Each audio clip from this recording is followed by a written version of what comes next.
Nah, tadi Mbak Fisya itu menyinggung tentang anatomi keuangan. Saya mau ke Mas Simpson nih. Ini nih pertanyaan saya dari tadi ketika Mas Simpson tuh menjelaskan. Mas, gaji saya misal 5 juta ya. Itu yang benar saya tabung dulu baru. Jadi misal 5 juta, terus saya oke 500.000 harus untuk zakat atau 1 juta harus untuk tabungan, lalu sisanya yang saya pakai. Atau saya mengakui dulu, oh memang kebutuhan sehari-hari saya tuh sampai 3 juta. Jadi sisanya 2 juta itu ya harus diputar menjadi tabungan, menjadi investasi, dan bla bla bla. Begitu. Nah yang mana sih Mas nggak ngerti nih? Oke, thank you, pertanyaannya Mbak Iyang. Jadi itu juga banyak ditanyakan oleh orang-orang ya, teman-teman juga pasti menanyakan hal yang sama nih. Ya jadi, pentingnya anatomi keuangan itu adalah untuk menjadi rule of thumb sebenarnya, menjadi guideline, menjadi pedoman kita dalam kita, membagi income kita, gitu. Memang bagi kebanyakan orang yang baru bekerja gitu. Nah itu kan, pasti mikir ya, "Aduh ini buat makan aja udah berapa persen nih?" Gitu kan, nabung apalagi nabung gitu. Jadi, memang yang mau kita kejar dalam anatomi keuangan ini gini deh, jadi sebenarnya kalau kita mau berhitung gitu ya, misalnya kita mau dana pensiun, dana pendidikan, tadi kan di anatomi keuangan itu kan cuma 10% ya, minimal 10%, tapi itu sebenarnya minimal. Kalau benar-benar cuma 10%, biasanya itu nggak cukup, gitu. Nggak cukup, maka dibikin minimal. Nah, tapi kenapa cuma 10? Karena ini merupakan guideline yang basic, gitu loh. Harusnya ini bisa apply kepada, semua ya, semua tingkat income lah, gitulah ya, semua level income, gitu. Nah, yang pertama mau dikejar itu sebenarnya gini, kalau dulu pengalaman aku selalu mikirnya gini waktu dulu fresh graduate ya, "Aduh dah nanti investasi nanti aja lah, kan masih kecil, nantilah kalau udah manajer, kalau direktur," gitu loh. Jadi nanti, gitu. Nah, padahal kita tahu ya kalau kita setia dalam hal kecil, nanti kita juga setia dalam perkara besar gitu ya. Jadi kita kan kalau mau naik level nggak bisa langsung level 100 ya, level 1 dulu. Nah, jadi memang anatomi keuangan ini dibikin untuk membuat habit gitu loh, untuk kita belajar membuat habit. Tadi Kak Fisya juga udah bilang, kalau kita mau investasi, yang pertama itu tadi minimal 10%. Ya udah itu kita tabung, kita investasikan dulu secara rutin. Orang tuh kebanyakan mikir, "Ini mau taruh di mana ya?" Gitu kan. "Nanti deh kalau udah ada yang bagus bisa kasih return tinggi," gitu. Tapi ada not the point kita bikin budgeting gitu. Kita bikin budgeting itu yang pertama itu yang penting itu habit-nya dulu, gitu ya. Jadi kalau misalnya dari fresh graduate, misalnya dari UMR, kita udah punya habit yang bagus, udah ngatur hutang, ngatur spending, bahkan bisa menyisihkan untuk investasi sama asuransi, percaya deh nanti saat teman-teman nambah income, merit, join income, kemudian promosi, itu kebawa juga. Nah, biasanya orang yang nggak biasa dari awal seperti itu, saat mereka itu dapat income banyak, mereka itu masih melakukan habit yang buruk gitu ya. Di awal mereka banyakkan spending. Nah, pas mereka gajinya naik 2 kali lipat, even 10 kali lipat, habit itu dibawa terus. Nah, jadi, menurut aku sih memang ini kayak fitness kali ya, financial fitness.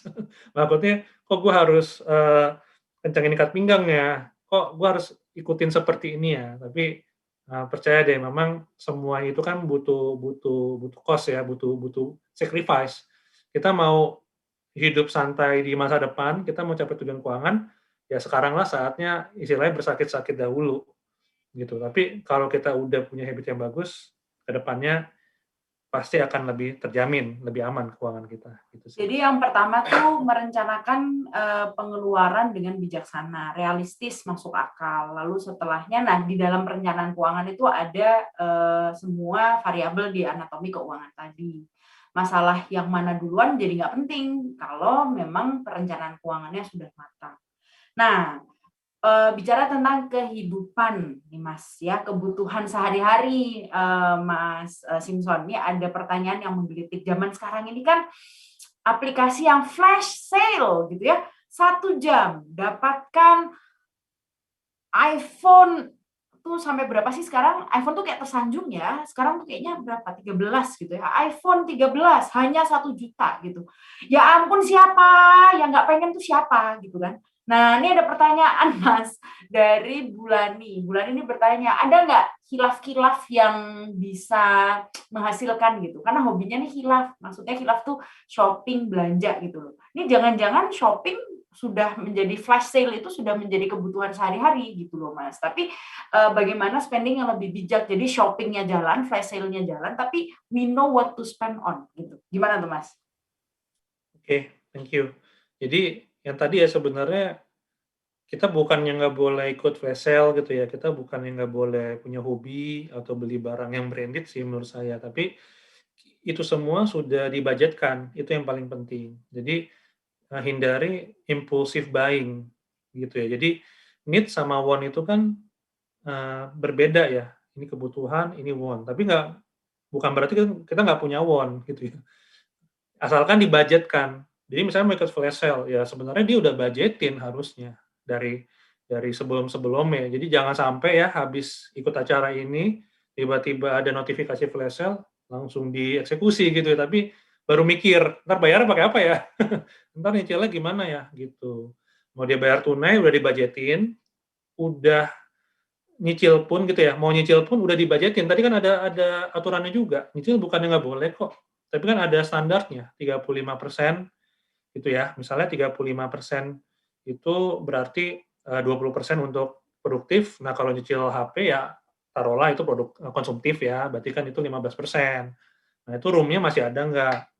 Jadi, bener-bener itu sih ya yang dipakai. Kemudian karena ini dalam konteks apa ya, pasangan juga lah ya, beberapa di sini orang tua juga bisa, mendiskusikan lah dengan pasangannya. Jadi ada buddy ya, shopping buddy ya. Jadi kan kalau kalau ibu-ibu kan suka shopping buddy ya, tapi kalau shopping buddy-nya ibu-ibu juga biasanya ya itu flash sale terus gitu. Tapi kalau shopping buddy-nya suami kan gitu ya, pada setuju nih suami-suami di sini. Atau jangan-jangan shopping yang hobi shopping suaminya, ayo belanja sepeda lipat gitu ya, Mas. Jadi gini, mungkin yang penting yang harus dipikirkan itu si flash sale dan juga khilafnya itu bendanya nilainya naik apa turun kali ya? Kan tadi Mas Simpson bilang kalau cicilan yang produktif itu adalah kalau barang yang dibeli itu nilainya naik terus kayak rumah gitu. Rumah yang saya tinggali sekarang ini saya beli tahun 2005 ke sekarang naiknya 7 kali lipat misalnya. Kan saya nyicil juga sebenarnya sampai sekarang belum belum belum apa namanya belum lunas juga, tapi kan nilainya naik gitu. Mungkin kalau mau khilaf pastikan barangnya itu nilainya bukan drop tapi malah naik gitu kali ya Mas ya? Iya memang, eee, kembali lagi ya makanya menurut saya sebenarnya dalam financial planning itu kan nggak ada yang benar, nggak ada yang salah. Tapi dari prinsip yang tadi di anatomi, kita sebenarnya bisa memilah-milah sih. Tadi kalau konteksnya seperti yang Mbak yang katakan ya, harga naik gitu ya, misalnya kita beli apa ya, beli apa sih yang harga naik? Sneakers tuh naik juga loh, ya kan? Tapi harus collection, collection item, nggak bisa nggak collection item. Ya itu bisa juga sih, memang itu salah satu strategi ya, kita kita beli barang tapi minimal kita bisa jual BEP lah, break even maksudnya dengan harga yang sama, it's good juga. Itu, namanya kita wise secara, apa ya, menjadi konsumen yang wise, gitu kan. Nah Oke tapi oke. at the end tetap saat digabung ya, jadi jangan sampai gini juga, ini kayaknya naik semua nih sneakers nih. Jadi tiap hari beli sneakers ya, kalau enggak nih limit kartu kredit masih banyak nih, masih 50 juta. Akhirnya dibelanjain, kan nanti naik. Tapi pas bayar cicilan udah lebih dari 35%, itu kan juga nggak wise. Jadi ada yang pertama ukurannya secara rasio ada, yang kedua baru pertimbangannya secara spesifik itu sih. Oke, jadi ya misal kalau memang mau yang dibelanjakan tuh, ini soal sneakers nih, ini terjadi bener Mas di sahabat saya namanya Regi. dia dari beli satu akhirnya sekalian dagang, karena yang dari dia beli satu itu ditawar orang, dia beli hanya 1.200.000, dia bisa jual lagi 3.600.000. Ya kan siapa yang nggak mau ya. Tapi lalu memang harus dipertimbangkan baik-baik secara realistis kebutuhan dan uangnya ada berapa gitu.